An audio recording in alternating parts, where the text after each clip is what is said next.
সামগ্রী সহ শ্রমিকরা যে 6 মাস মাতৃত্বকালীন ছুটির দাবি জানিয়ে এসেছে, শুধু কারখানায় নয়, গোটা কয়েক অফিস ছাড়া, সরকারি অফিস, ব্যাংক ছাড়া বা কিছু অফিস ছাড়া অধিকাংশ অফিসে যারা অফিসারগণকে চাকরি করছে, যারা মিডিয়াতে চাকরি, আজকে আমরা নারীদের যদি পোশাকের স্বাধীনতার দাবি চেয়ে থাকি, আমরা যে চেয়েছি সেটা চাইতে পেরেছি, কারণ এই দেশে গার্মেন্টস শ্রমিক নারীরা সকালবেলা ঢাকার রাস্তা দখল করে থাকে।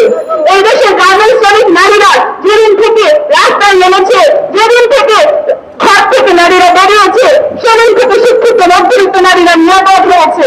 ঢাকার রাস্তায়, শহরের রাস্তায়, গ্রামের রাস্তায় যত বেশি নারী থাকবে, যত বেশি শ্রমিক নারী থাকবে, তত বেশি এদেশের নারীরা মুক্ত হবে, নিরাপদ হবে। এবং নারী মুক্ত হচ্ছে মানে দেশের 51 ভাগ জনগোষ্ঠী মুক্ত হচ্ছে এবং সমগ্র জনগোষ্ঠী মুক্ত হওয়ার আকাঙ্ক্ষা প্রকাশ করার সাহস পাবে।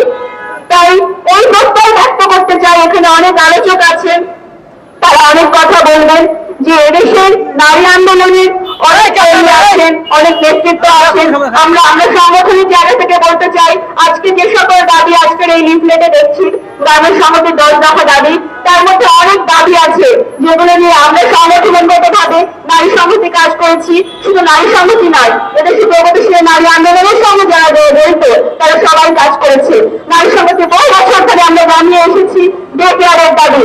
আজকে কোনো নারী শ্রমিক বা পুরুষ শ্রমিক যেই হোক না কেন, উনি হচ্ছে কারখানায় গিয়ে শান্তিতে কাজ করতে পারবেন না, কারণ তার শিশুটির কথাটা তো ভাবতে হবে। অনেক শ্রমিক আছেন, গার্মেন্টস শ্রমিক আছেন, যারা তাদের সন্তানকে তাদের কাছে রাখতে পারেন না, কারণ সেই নিরাপদ পরিবেশ নাই, কারণ তারা যদি হচ্ছে টাকা জোগাড় করতেও পারে, তারপরেও একটা ডে কেয়ার ফ্যাসিলিটি নাই, নাই কোনো শিক্ষার ব্যবস্থা যেটা স্বল্প মূল্যে তারা শিক্ষা গ্রহণ করতে পারে। কোন গার্মেন্টস এলাকায় আমরা দাবি জানাচ্ছি, গার্মেন্টস এলাকায় প্রত্যেকটা এলাকায় নিরাপদ ডে কেয়ার সেন্টার থাকতে হবে। আমরা নারী সমিতি দাবি জানিয়েছি বহু বছর ধরে যে পাড়ায় পাড়ায়, মহল্লায় মহল্লায় স্বল্প টাকায় বাচ্চা রাখতে পারে এরকম ডে কেয়ার ফ্যাসিলিটি থাকতে হবে। এই যে আজকে গার্মেন্টস শ্রমিক সামগ্রী সহ শ্রমিকরা যে 6 মাস মাতৃত্বকালীন ছুটির দাবি জানিয়ে এসেছে, শুধু কারখানায় নয়, গোটা কয়েক অফিস ছাড়া, সরকারি অফিস, ব্যাংক ছাড়া বা কিছু অফিস ছাড়া অধিকাংশ অফিসে যারা অফিসারগণকে চাকরি করছে, যারা মিডিয়াতে চাকরি করছে, যে সকল মিডিয়ায় হচ্ছে 6 মাস মাতৃত্বকালীন ছুটির জন্য বড় বড় প্রতিবেদন ছাপানো হচ্ছে, সেখানে নারীরাও হচ্ছে এই ছুটি পাচ্ছে না, সেখানে নারীরাও হচ্ছে মাতৃত্বকালীন অবস্থায় তাদের চাকরি চলে যায়, এরকম পরিস্থিতির শিকার হচ্ছে। তাই এই যে দাবিগুলো, এইগুলো সকল নারীর দাবি। তাই নারী আন্দোলন এবং শ্রমিক আন্দোলন একত্রিত হয়ে যদি হচ্ছে আমরা ভবিষ্যতে কাজ করতে পারি, তাহলে এমন কোন শক্তি নাই যে আমাদেরকে দাবায় রাখতে পারবে। আমরা আজকে সম্পত্তি সমান অধিকারের কথা বলেছি, নারী পুরুষ সকলের এই সৃষ্টিকর্তার সকল কিছুর উপর, সকল সম্পদের উপর সমান হক আছে। এর চেয়ে বড় কোনো ধর্ম, বড় কোনো শক্তি থাকতে পারে না। সকল ধর্মই সকল মানুষের সমান হকের কথা বলে। তাই আজকে যে সকল ধর্ম ব্যবসায়ীরা মিথ্যা কথা বলে, ধর্মের অপব্যাখ্যা দিয়ে এই সম্পত্তির উত্তরাধিকার নিয়ে প্রশ্ন তুলছে, নানান ভাবে নারীদেরকে নাস্তিক ডাক দিচ্ছে, তাদের বিরুদ্ধে আমরা যদি শুধু মধ্যবিত্ত নারীরা একত্রিত হই, তাহলে এই দাবি আমরা কখনোই অর্জন করতে পারবো না। আজকে শ্রমিকের ন্যায্য মজুরিতে আমরা শ্রমিকের পাশে দাঁড়াই। আজকে শ্রমিক নারীর হয়তো কোনো উত্তরাধিকারী নাই, তাদের শ্রমিক নারীর কোনো সম্পদ নাই।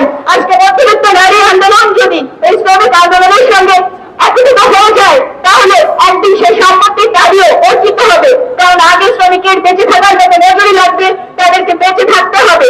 আর কোন ধর্মীয় শক্তি নাই, কোন শক্তিই নাই যে আজকে একথা বলার সাহস পায় যে নারীরা রাস্তায় থাকবে না, নারীরা রাস্তায় বেরোবে না।